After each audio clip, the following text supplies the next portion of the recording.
Every summer, my family rents a cabin in northern Michigan near Lake Manitou.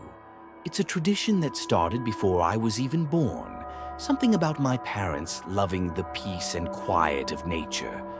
For me, it's always been a little dull. No internet, barely any cell service, and nothing around but trees and water. But this past summer, something happened that made me rethink how harmless those woods really are. The cabin we stay in is actually owned by a friend of my dad's, and it's the only one on the north end of the lake. The rest of the shoreline is either too rocky or too swampy for building, so we're isolated, which my parents love. It sits on a little rise overlooking the water, with a rickety old dock and a boathouse that hasn't been used in probably a decade. My parents usually spend most of the day kayaking or reading outside, while I just try to kill time. I bring books, download movies ahead of time, whatever I can do to make the days pass faster. This summer, though, my cousin Riley came along. He's my age, 17, and we get along pretty well. He's more adventurous than me, always down to explore or find something weird to do. Honestly, I was glad to have him with me. Without him, I probably would have spent the whole week just lying around. It was the third day when things started to get strange. Riley had gotten it into his head that we should explore the woods behind the cabin. I was hesitant, mostly because I'm not the let's go get lost in the forest type, but he kept pushing until I gave in. We grabbed some water bottles and a flashlight, even though it was barely 2 in the afternoon, and set off through the trees. At first, it was kind of fun. The woods were dense but not hard to move through, and there were signs that people had hiked there before. Faint trails, some old ribbon tied to a tree, probably from hunters. But the deeper we went, the more those signs disappeared. The air felt heavier, quieter. I know that sounds weird, but it was like the usual forest noise just stopped. We came across this old stone wall that was half buried in moss and dirt. It didn't make sense. It was just out there, in the middle of nowhere, not connected to anything. Riley joked that it looked like something from a horror movie, and I kind of laughed, but it did put me on edge. Still, we kept going. Maybe 15 minutes later, we found a clearing. It wasn't on any trail or map we had seen. Just a wide open space in the woods with this strange wooden structure in the middle. It looked like a cross between a lean-to and a shrine. There were bones hanging from the top, small ones maybe from birds or squirrels, and symbols carved into the wood. I don't know how to describe them. They didn't look like letters or anything familiar, more like jagged spirals and eyes. Riley was fascinated. He walked right up to it and started poking around. I stayed back. The whole place felt wrong, like we'd stepped into someone else's territory and we weren't supposed to be there. Riley picked up a piece of bone from the ground and laughed, saying it was probably just some hunter's creepy art project. And that's when we heard it. Branches cracking, not the wind, not an animal. Heavy, deliberate footsteps, maybe 50 feet away. We both froze. Riley dropped the bone and looked at me. I could see the color drain from his face. He whispered, "We need to go. Now." We turned and started walking quickly back the way we came. But within seconds, we realized we had no idea which direction that was. The trees all looked the same, and whatever faint path we'd followed was gone. The footsteps continued behind us. Closer now, maybe 30 feet. We broke into a run. It's hard to describe how terrifying it is to run through unfamiliar woods, knowing something is behind you but not being able to see it. I could hear something breathing, deep and raspy. At one point, I looked over my shoulder and saw movement. Just a flicker. A figure. Tall, maybe 6.5 feet, dressed in black or brown with something like antlers or branches coming off its head, but I didn't get a good look. I didn't want to. We finally stumbled onto the old stone wall again, and that's when we knew we were at least headed in the right direction. Riley kept yelling at me to keep going, not to stop. I was crying, I think. My legs were shaking and it felt like we were running in circles, but eventually we saw the cabin through the trees. We burst out of the woods onto the back lawn. My parents were on the deck, completely unaware. When they saw our faces, they jumped up. We must have looked awful, covered in scratches and mud, completely out of breath. We didn't tell them everything, just said we got lost and saw a bear or something. My dad kind of laughed and said, "Told you the woods are no joke." But he didn't push for more. That night, I couldn't sleep. Every little noise made me jump. I kept looking out the window, half expecting to see someone standing at the edge of the trees. Around 3 a.m., I woke up to the sound of something tapping on the side of the cabin. It wasn't loud, just soft, like fingernails. I sat up and listened, heart racing. Tap, tap, tap. It moved along the side of the wall toward my window. I didn't move. I couldn't, but nothing ever looked in, and eventually it stopped. In the morning, I went outside and walked around the side of the cabin. I was half convinced I'd imagined it all. But when I got to the spot under my window, I saw them. 3 long scratch marks carved into the wood, like someone had dragged their fingers across it. I told Riley. He went pale and said we shouldn't tell our parents. They wouldn't believe us anyway. He was probably right. The rest of the trip was uneventful, but I didn't sleep right for the rest of the week. I kept thinking about that thing we saw in the woods. I can't stop picturing it. The symbols, the antlers, the shrine. We haven't gone back this year. My parents say we'll return next summer, but I don't think I can do it. Not knowing that something's out there, watching, waiting. And the worst part? Sometimes when it's really late and I'm lying in bed back home, I swear I still hear that tapping.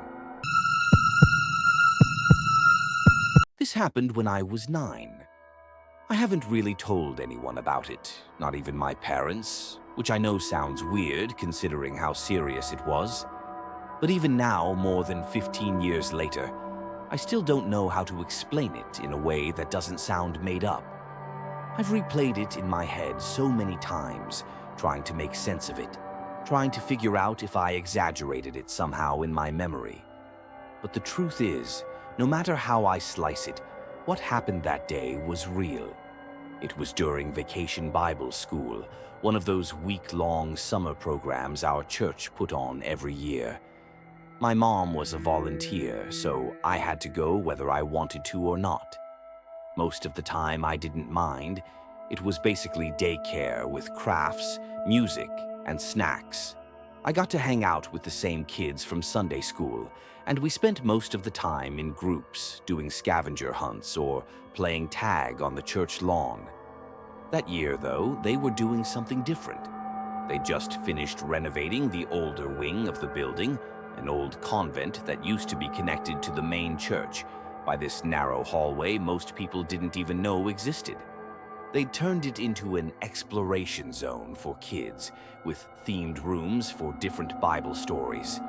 Every day, each age group would rotate through the zones. Ours was scheduled to visit the Jonah Room on Wednesday. The Jonah Room was in the deepest part of the building, tucked way at the end of the old convent hall. You had to walk past all the other themed rooms to get there. Noah's Ark, Daniel, and the Lion's Den. The 10 Plagues. All those rooms were filled with props and decorations, but the Jonah Room was different. It had no windows, and the lights were dimmed on purpose. The walls were painted a deep blue with green swirls to make it feel like you were underwater. And there was this giant fake fish head in the middle of the room with a tunnel you could crawl through to act out the part where Jonah gets swallowed. Our leader, a college student named Caleb, was leading our group that day. He was probably 19 or 20, and all the kids loved him because he was funny and didn't talk down to us. When we got to the Jonah room, he told us to find spots around the fish and sit down while he read us the story. I remember sitting cross-legged near the back, my eyes slowly adjusting to the dark, the blue light making everything feel quiet and strange. Caleb started reading, and we all listened.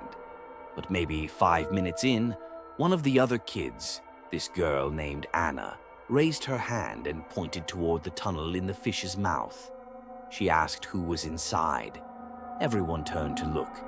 There was someone in there. At first, it just looked like a shadow, but as our eyes adjusted, we could see it better. Someone was crawling slowly through the tunnel, heading out of the fish's mouth toward the rest of us. Caleb paused, clearly confused. He stood up and walked over, crouching a little to get a better look. He asked, "Hey, who's in there?" No one answered.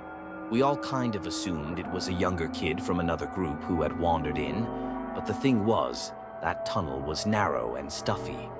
You couldn't really get inside without being seen by someone. And Caleb had done a head count before we came in. He was always careful about that stuff. The figure crawled out slowly, knees and hands, scraping against the black rubber mat lining the floor of the tunnel. The closer it got, the more we realized it wasn't another kid. It was an adult.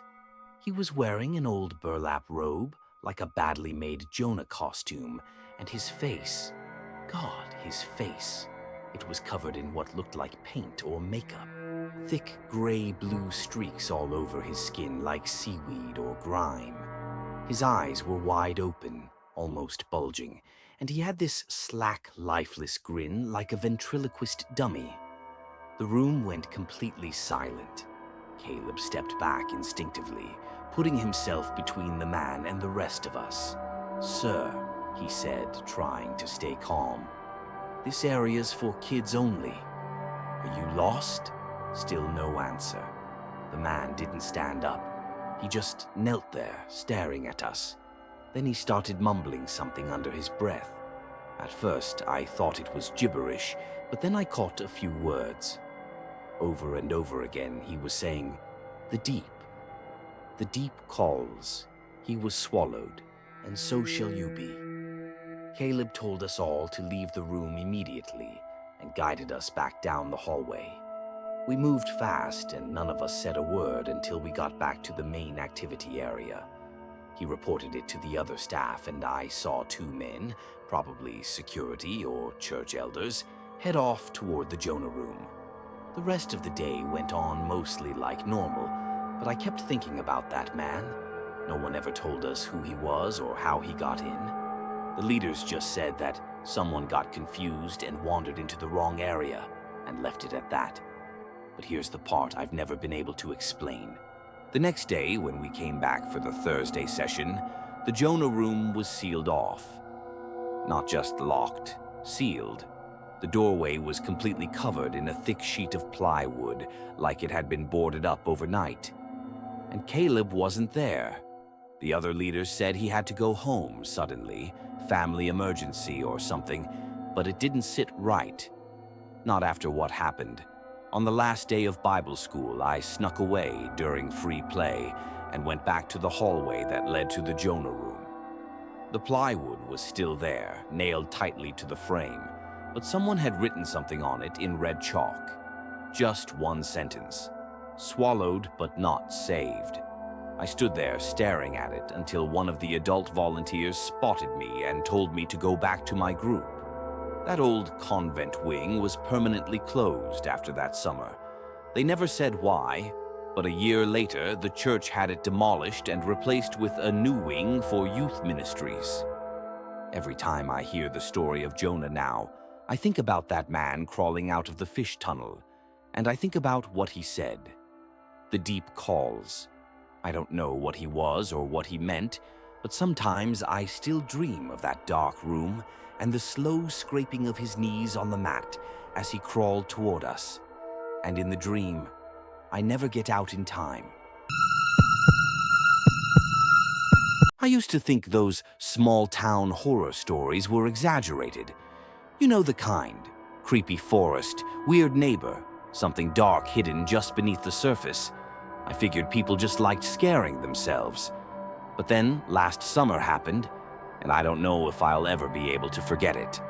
It was right after graduation, that weird time when everything feels both exciting and terrifying. My friends and I didn't have jobs lined up yet, and we hadn't left for college, so we were just sort of floating. Every night turned into an excuse to hang out, drive around, and chase whatever adventure we could find. That's how we ended up at the quarry. It wasn't even our idea at first. My friend Eric told us about it. Said he'd heard from his cousin that people used to sneak out there in the 90s to swim at night. He said there was a trail that led down to the water and that there was a rope swing. That's all it took. By the next night, we were in 2 cars, heading out with flashlights, towels, and a cooler full of energy drinks. It was me, Eric, Kayla, Ben, and Lily. 5 of us. We parked off the shoulder of an old service road and used Eric's directions to find the trail. It wasn't hard to spot, worn down from years of use. The woods were quiet, almost unnaturally so. It should have felt peaceful, but it didn't. There's something about woods at night that just makes your brain start inventing noises. Every snapping twig or rustling leaf starts to sound like footsteps. I tried to ignore it and focused on my footing as we followed the trail down a steep incline. The quarry opened up beneath us like a crater. Big, jagged rocks circled a pool of dark water, still as glass. The moon was out, casting just enough light to see the edges of the water and the crumbling ledges above. It was honestly beautiful in a kind of eerie, untouched way. We set our stuff down near the shoreline. Eric was already kicking off his shoes, daring someone to be the first one in. Lily was hesitant, but Ben grabbed the rope swing and jumped before anyone could stop him. The splash echoed like a gunshot. One by one, the rest of us followed. We swam for a while, just floating and laughing, the water surprisingly warm for how late it was. At some point, Kayla swam off to explore a rock ledge that jutted out over the water. I remember her calling back to us about some kind of carving, said it looked like initials scratched into the stone. I didn't think much of it at the time. Things were good for a while. Chill. But then, about an hour in, something changed. We were sitting on the shore, wrapped in towels and talking about random stuff, when we heard it. A splash. Not one of us. Something deeper in the quarry, like something large had fallen in. We all looked at each other, trying to confirm no one was messing around. No one moved. Then another splash, closer. Ben stood up and aimed his flashlight at the water, but it was still and empty again. Then he shined it toward the far edge of the quarry, near the trail we came down from. That's when we saw it. A figure, standing just at the edge of the tree line.